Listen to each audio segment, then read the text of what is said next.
Good afternoon, everyone. It's our pleasure to be at the Upstate Medical Center today. Let me thank all the nurses and doctors here for their extraordinary work and what they've done. Doctors and nurses from Upstate Medical Center made themselves available all across the state, and they were really fantastic. So we thank them all very much. It's a pleasure to be with Mayor Walsh and County Executive McMahon. I thank them for being here. I thank President Dewan for his hospitality.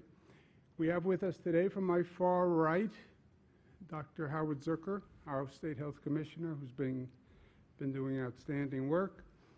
To my right, Michaela Kennedy Cuomo, youngest of my three.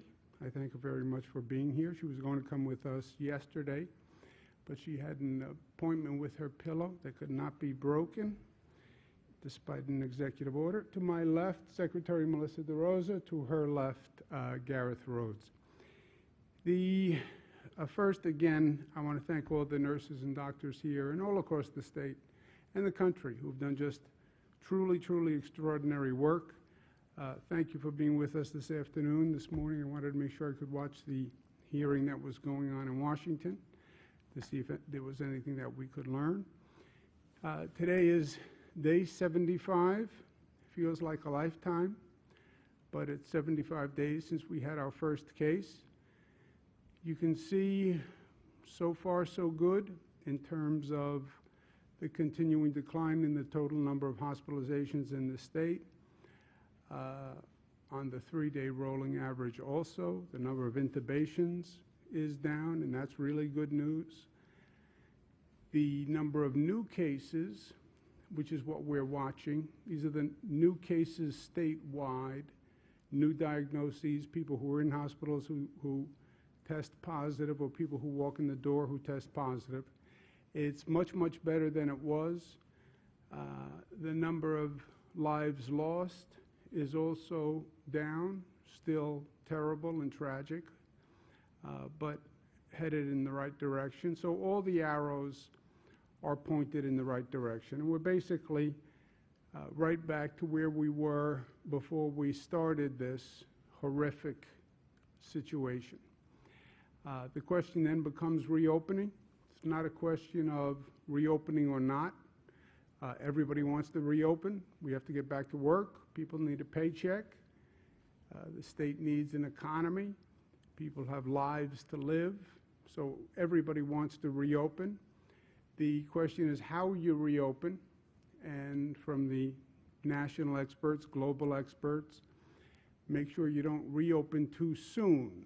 What they mean to be saying by too soon is you have to reopen intelligently, and you have to reopen in a calibrated way.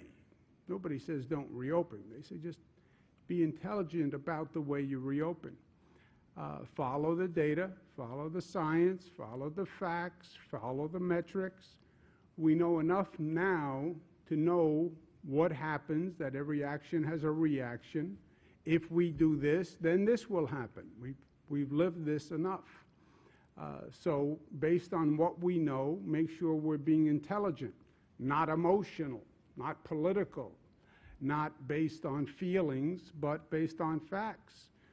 And learn the lessons of other people who have gone through this. Other states have gone through it. Other countries have gone through it. There are experiences that we can learn from. Educate yourself. And be smart. Be smart. Check the data on a daily basis. And we have the data on a daily basis. We put together a very elaborate reporting system on testing data, on hospital data from all across the state. That data is now available on a daily basis, and you can track that data and know exactly where you are. It's like taking your blood pressure every morning. It's like getting your cholesterol count every morning. You can know exactly where you are every morning. And not just for the elected officials, not just for government. This is all about what people do. This is about what citizens do.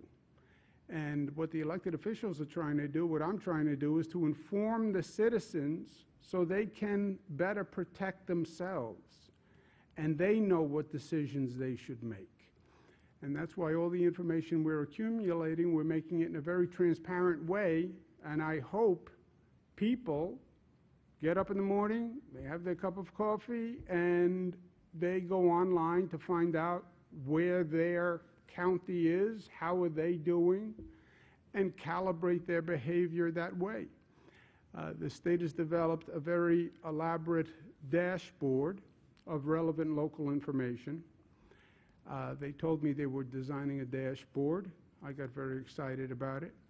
I sent them a picture of what I think is one of the really iconic dashboards, 1967 Corvette, arguably the most beautiful dashboard. I said they should consider that design when they were doing a state dashboard.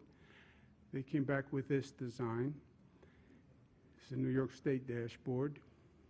How it in any way mirrors a dashboard from a 1967 Corvette, I have no idea, but how can government be expected to have the same artistic design that we had 50 years ago? So here's the state dashboard. You notice the iconic design and curves and art that was used in it, but it has all the information, even if it's not the most artistic, and it has all the information for all the regions statewide, so every region can compare themselves to where other regions in this state. Right now, by the criteria that we have, which is basically from the federal CDC, we have certain regions that are poised to reopen tomorrow, other regions where the numbers do not suggest they're in a position to reopen. And this is all based on the metrics and the numbers. How many hospitalizations do you have? Are the cases going up? Are they going down? Do you have your testing in place? Do you have your tracing in place? And obviously, we have different rates of infection across the state, hence the variance in opening times. A big responsibility is now going to fall to local government to manage this situation. My advice to local governments are, in terms of priority, daily monitoring of numbers. Daily monitoring of numbers and daily monitoring of numbers are the first three priorities, right? Know the facts, know what you're dealing with, you know what activities you engaged, you know how you increase the level of activity. We're measuring the effect of that activity. Make sure you monitor it every morning, every morning. Make sure the businesses that open are in compliance with the guidelines that are opening. Make sure individuals comply. You know, you're going to say it's a reopening. People are going to say, hallelujah, run out of their house. They're going to want to get out. They're going to want to do things. Reopening, phased reopening does not mean the problem has gone away. It means we have controlled the problem because of what we did and because of our individual responsibility and individual actions. And that has to be maintained. And I would urge local governments to be diligent about the business compliance and about individual compliance. And then if you see a change in those numbers, react immediately. React immediately. If you allow this virus to get ahead of us, we will have a problem. So we'll have the data, react immediately. At the same time, the states need help from the federal government, and that's a topic that's being discussed now. Washington must act. It must be smart. It must be fast. New York State is a $61 billion hole. When you shut down the economy, you obviously create an economic hole for the state. Well, what does the state fund? The state funds local governments, funds schools, funds health care. If the state has no budget, then schools get cut, hospitals get cut, local governments get cut. If local governments get cut, then you cut police and firefighters. Why would you ever want to cut essential frontline personnel at this time? Makes no sense. Washington has already acted. They've done a lot of business incentives. Great. But We need our healthcare institutions, we need our schools, we need our police and firefighters funded. I spoke with President Trump this morning. We spoke again about the state funding issues.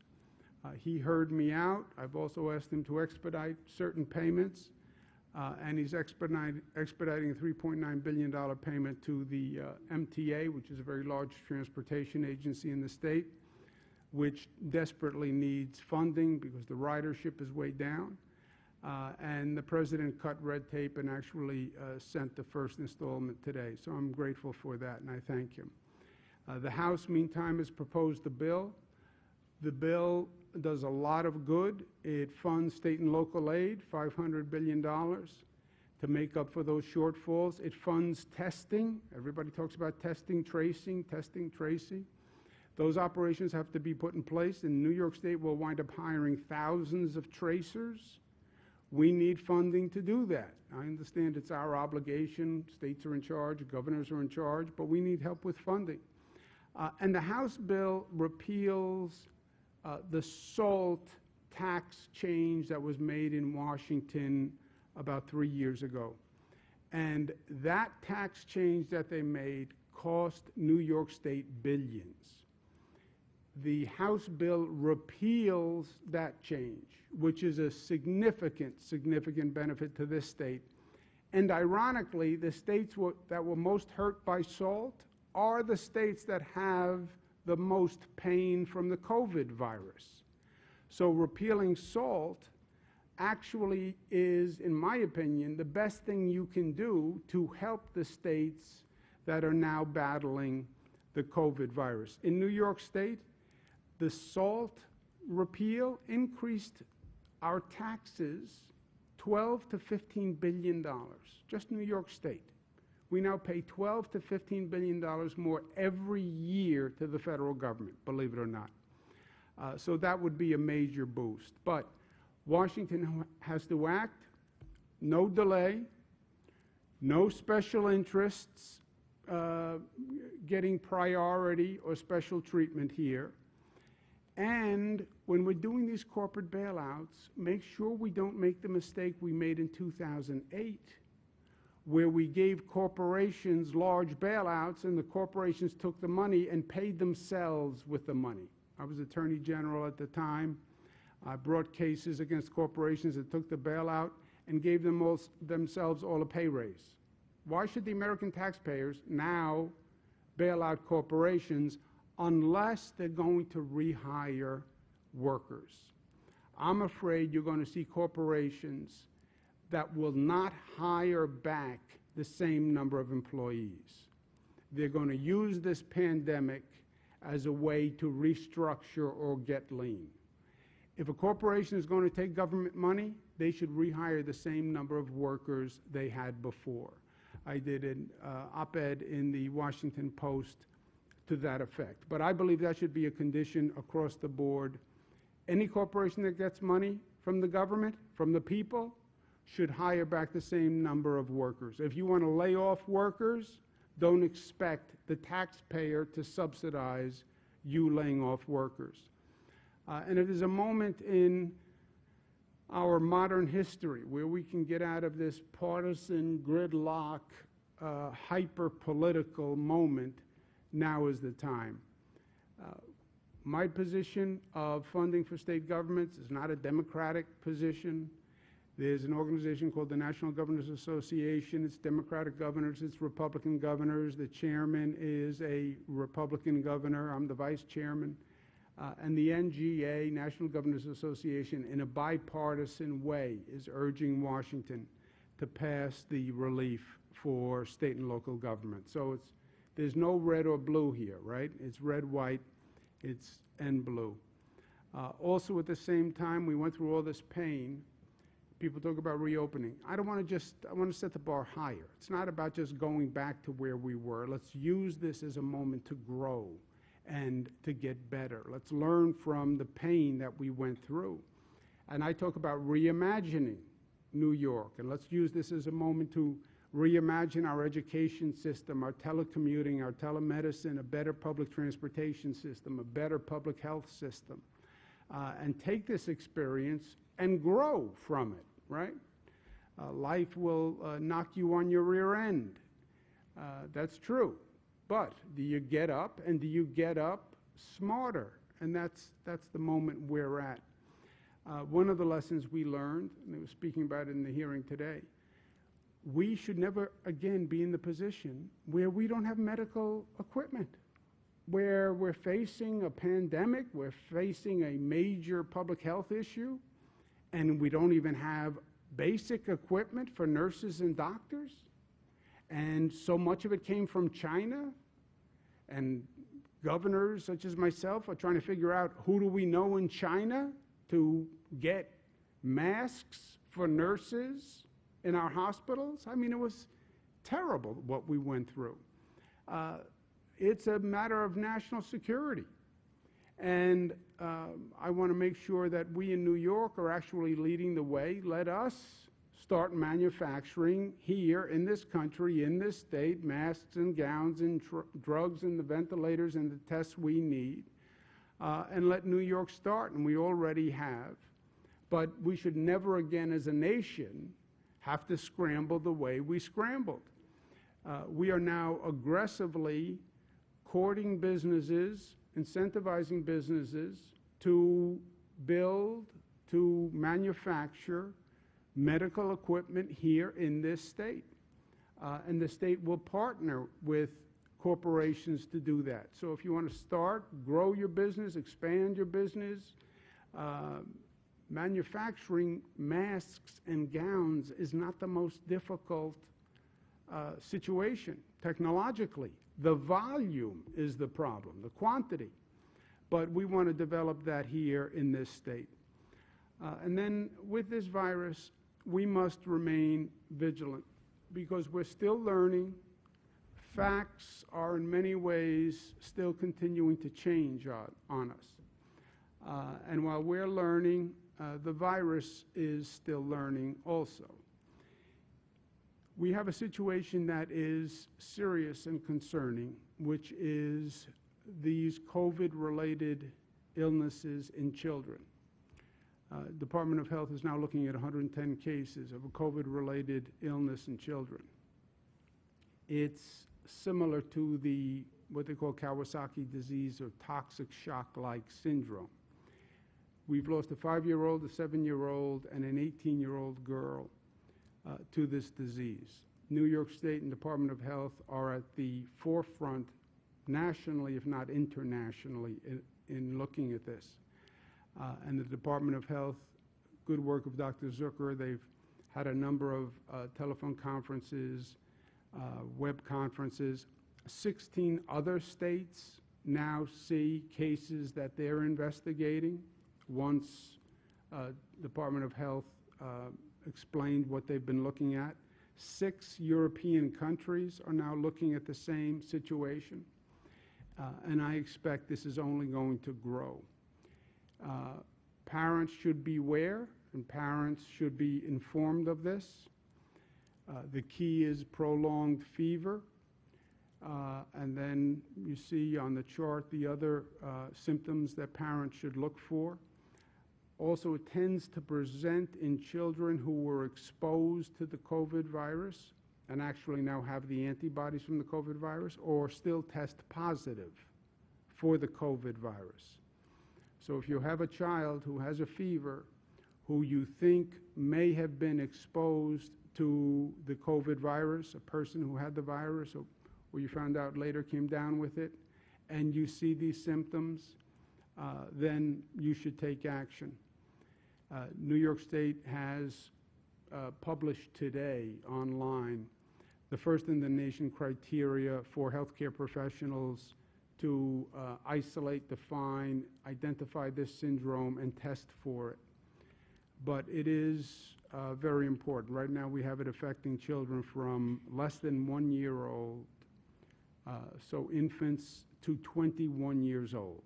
Okay, that's the when you look at over the 100 cases, that's the span, which is obviously a very frightening development. There's more information on the website. Last point, point of personal opinion. I'm the governor of the state of New York, and I take that responsibility very seriously. I'm honored to be governor. I work at it 7 days a week, 24 hours a day.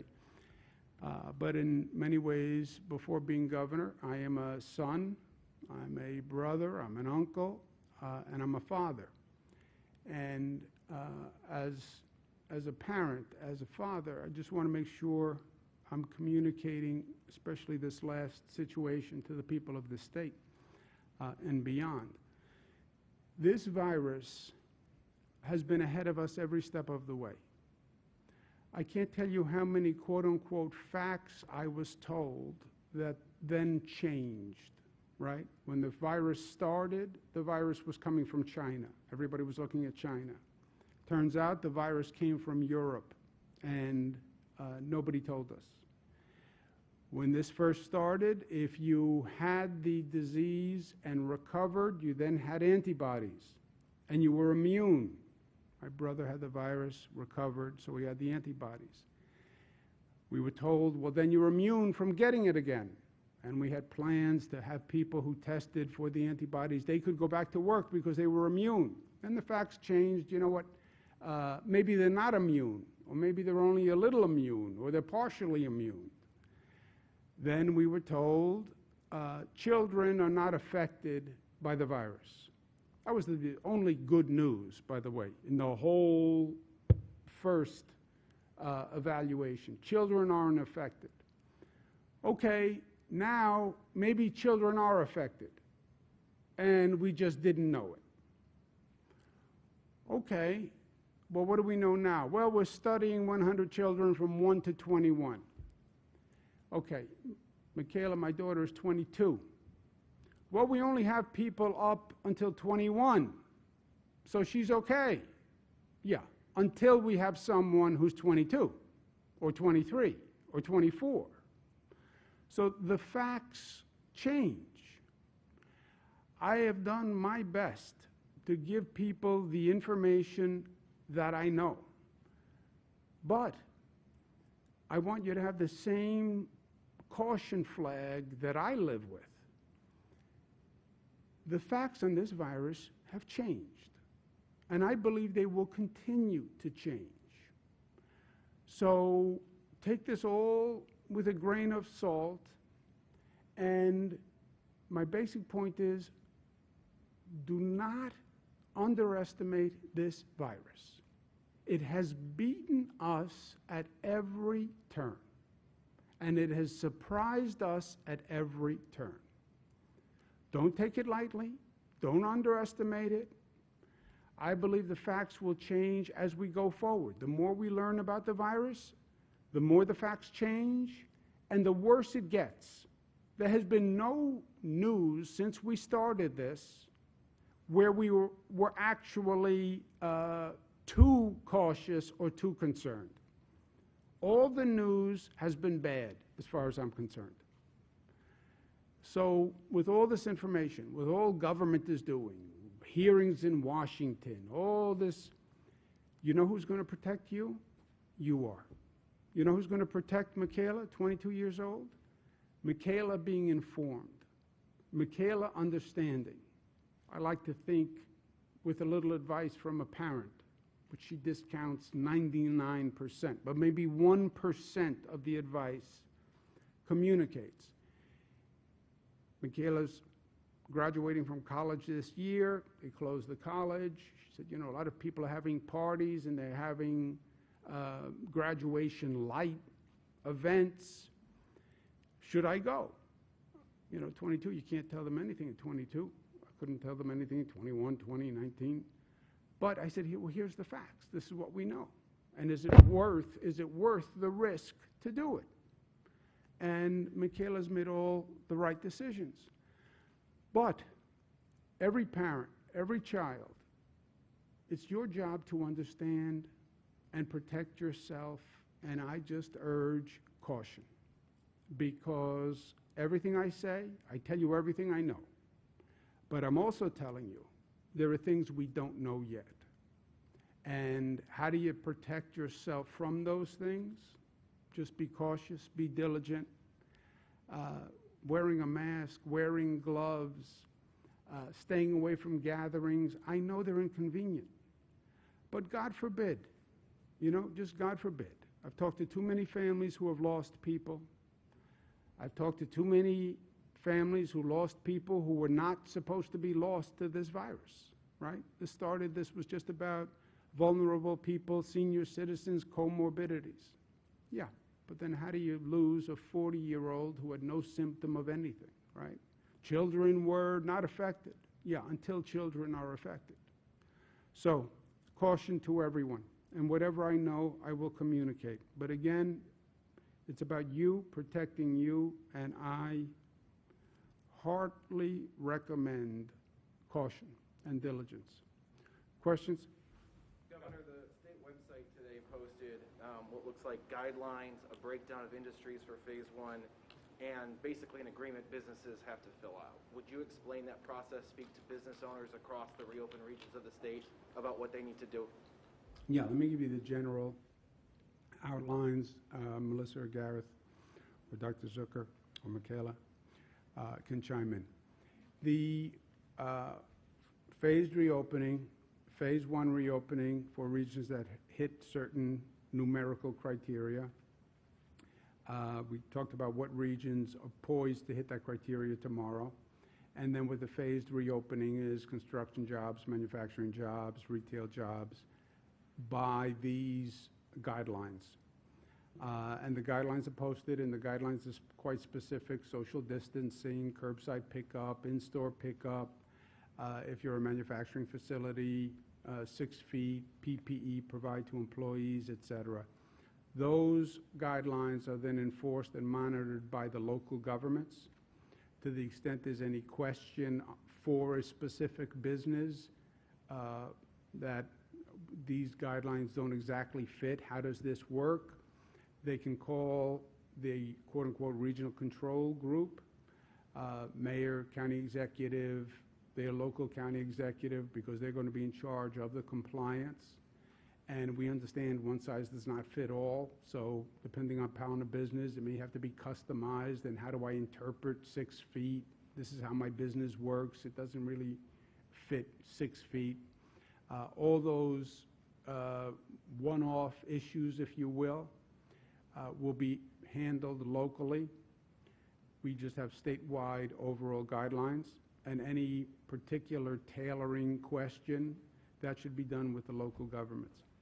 You want to add anything? No, that's correct. And we posted it, as you noted, last night. Today, we're doing our regional control meetings with the state to be able to answer questions of all the local leaders that will then get passed down to the businesses. Is there a backside to the process? Does the state or a local control group have to approve these filled out agreements by the businesses?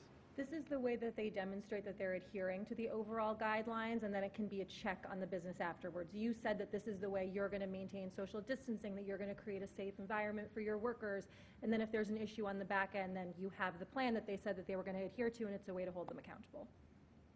Governor, in our region, we've had about a week to prepare for reopening, and the phased approach is mostly for businesses and things like that. We're getting a lot of questions from people about social acceptability.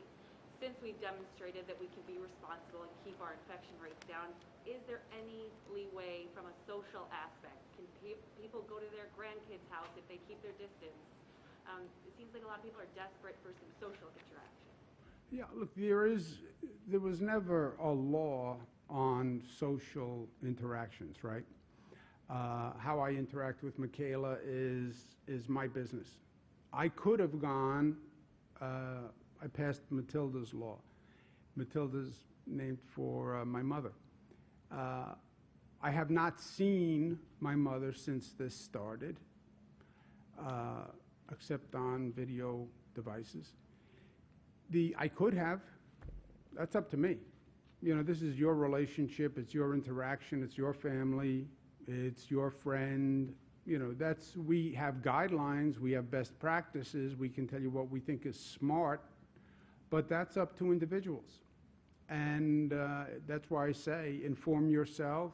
I suggest caution, again, because this virus has only gotten worse the more we know.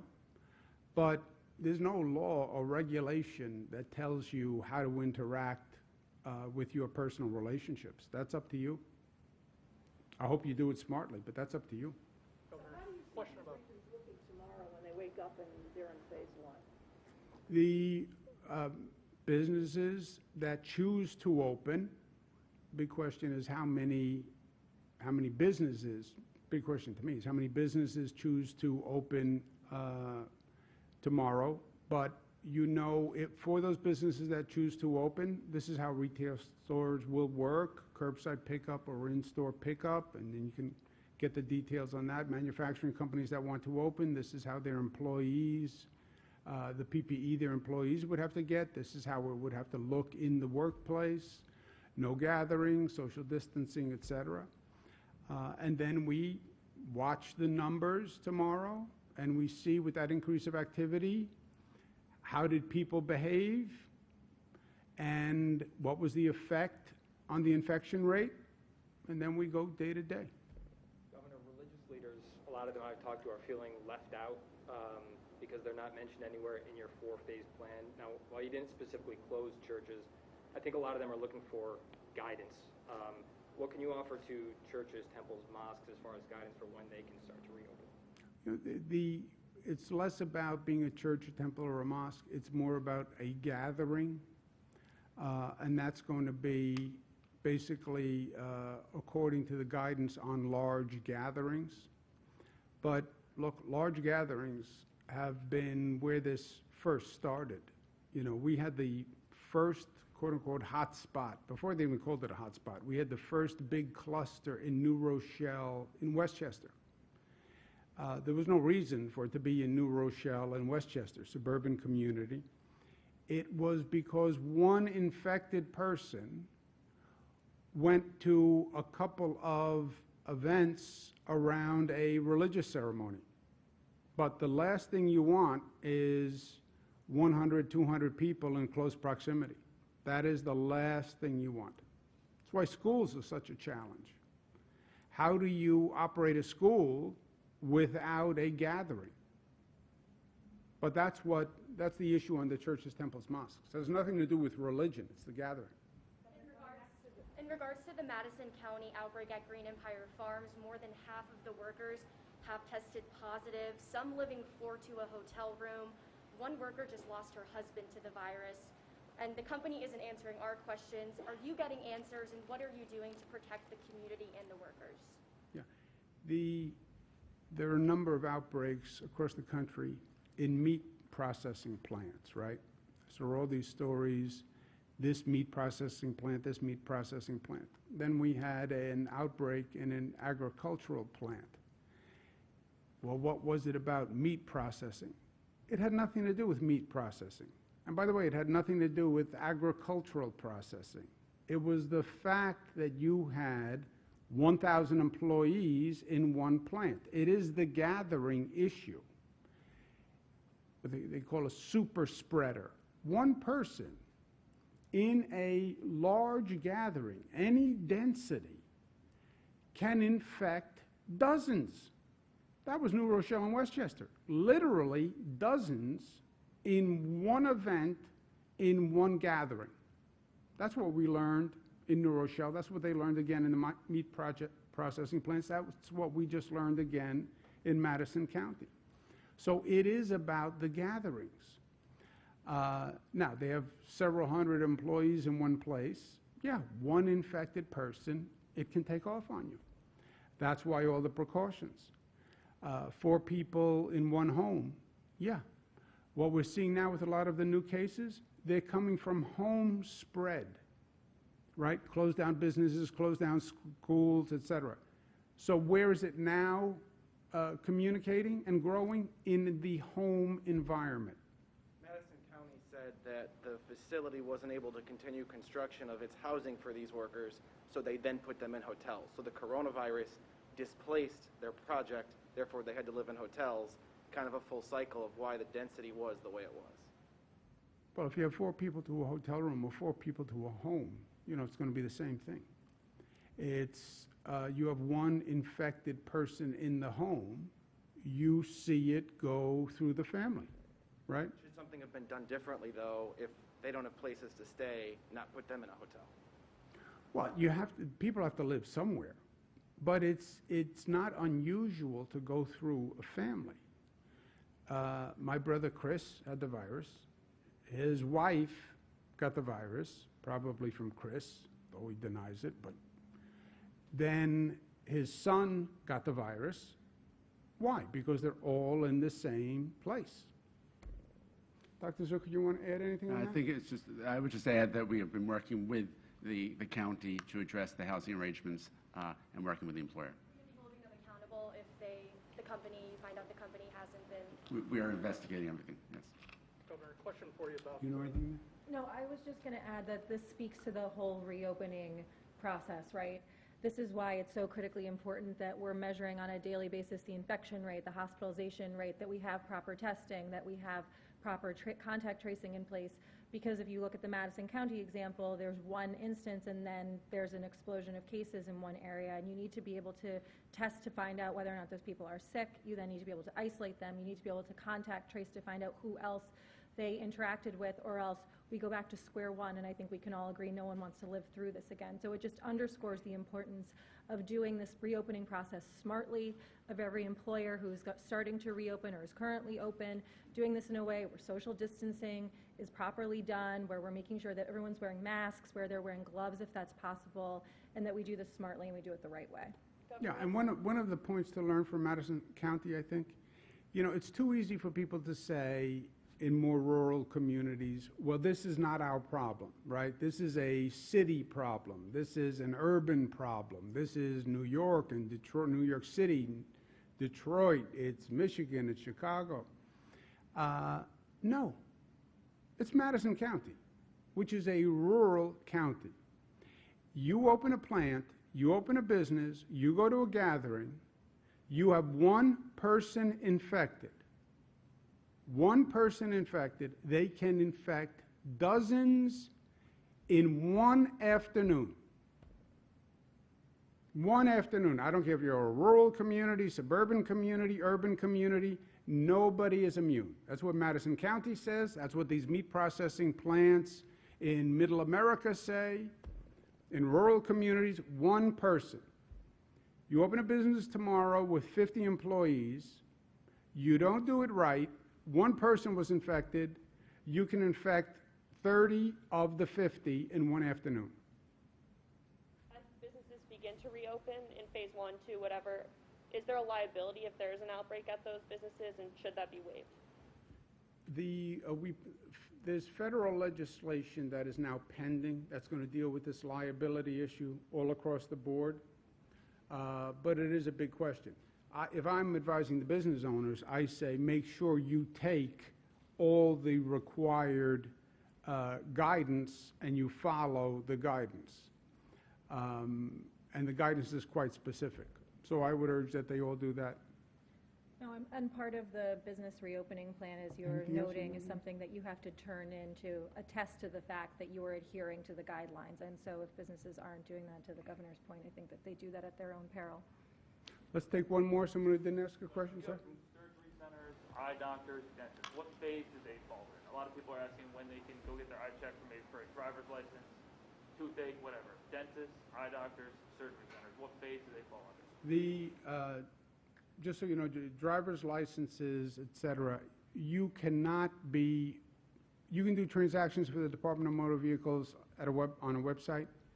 For the in-person transactions at the Department of Motor Vehicles, which are basically license renewal where you need an eye test, something like that, those deadlines have all been suspended. So if your license expires or if your vehicle registration expires and you had to go into the DMV, no one is going to enforce those laws until you can go into the DMV. So we suspended that.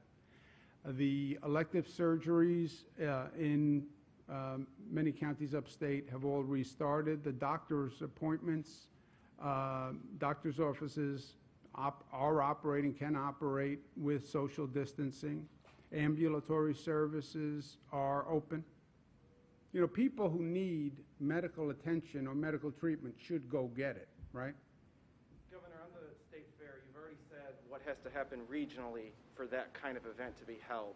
But with the Syracuse Nationals coming before that at the fairgrounds, and then the State Fair needing to be planned, what's your confidence level that the status of this virus will be in check for those events to be held? Yeah, I am not going to guess, and all it would be a guess, and I'm not going to do that. This situation changes every 2 weeks, and that's why I want to do this caution, and I want people to hear me, because I don't want them to say, well, the governor said, which I did say. I said, we don't believe children are affected by this virus. I said that. I said that a number of times. And I'm talking to the best public health experts on the globe, and that's what they told me. And that's what I told people. And now that turns out not to be true. I'm very wary of that, right? And I take that responsibility very seriously. Because when I say it's a fact, I present it as a fact, and a fact is a fact. What's happening here are facts are changing. So to say, here's what I think is going to happen in 5 weeks, 6 weeks, 8 weeks, this is where I think we are going to be in September for schools, no, burn me once. I'm not going to guess. I'm not going to opine. We'll make the decisions when we have to make the decisions because for planning purposes, et cetera. But let's see what the facts are at the last minute that we have to make a decision. What's the last minute for the Syracuse Nationals or State Well, Fair? they have to tell me when their drop-dead date is, you know, that I would have to know by this date. I'm under the impression for the Syracuse Nationals that's tomorrow. Well, they haven't communicated that to us, but, you know, give me the drop-dead date, and I'll make a decision based on those facts at that time, and then if they change, they change. But I want to make sure we're using the best information we have, and we are in a situation where the information keeps changing. And look, there can be positive information also, right? There could be a medical breakthrough, and they announce that they found a therapeutic model that actually treats the virus. So there can be good things that have developed, that develop also. Just hasn't happened yet, but there could be. One housekeeping question. 12:01 Friday morning or 12:01 Saturday morning is when a region can reopen. 12:01 Friday morning, the 15th, is when New York on pause expires. Friday can be a day of business. Yep. There's a lot of confusion among professions that are in phase one about which phases they're in. Hairstylists, professions like that, they think they're phase two. Do you have an idea of when you might have a firm list of which professions are in which phase? I hadn't heard that question, but we can do that. Do you see hairstylists as phase two? I don't know that I'm qualified to opine on that, unless you're saying I need a haircut really badly, and then we'll talk about it. But we'll get the information. We also will have daily calls with the Regional Control Council. The mayor and the county executive are here today. And a lot of this is going to be locally managed, so we'll be working with them. But, you know, the state, one of the beauties of the state, it's a little, we have 10 different regions. Each one is a little different, right? So each one of these situations has to be tailored to that community in that region. And that's why the county executives and the mayor are going to be so important in actually making it work in each region, and we'll be working together with them. So it's possible that different professions could be in different Well, no, a phases. hairstylist is going to be a hairstylist is going to be a hairstylist. I just don't know where a hairstylist falls. So I'm going to gracefully and artfully look to dodge your question on hairstylists until I can go back and get informed, and then I will have someone give you the answer. Thank you very much, guys. Thank you. Thank you. In-person DMV, is that phase one or two? I'm sorry? In-person DMV services? Phase That's one. not a phase. That's when we make a decision on which government agencies to open when. And we'll have a full list of the professions, hairstylists included, and what phases they're in. When it came to events like camps and playgrounds and dance lessons, The same thing. They'll all be, they go by region. Camps go by regions. so that's their decision? To members of Congress, Republican members of Congress from New York calling for an investigation into the nursing home situation in New look, everybody, I would like to say that we are enlightened enough where this is going to be a period where we don't play gratuitous politics. But everybody makes their own decision. Thank you, guys. Thank you very much. Good to see you guys. Thank you. Thank you, Mr. President.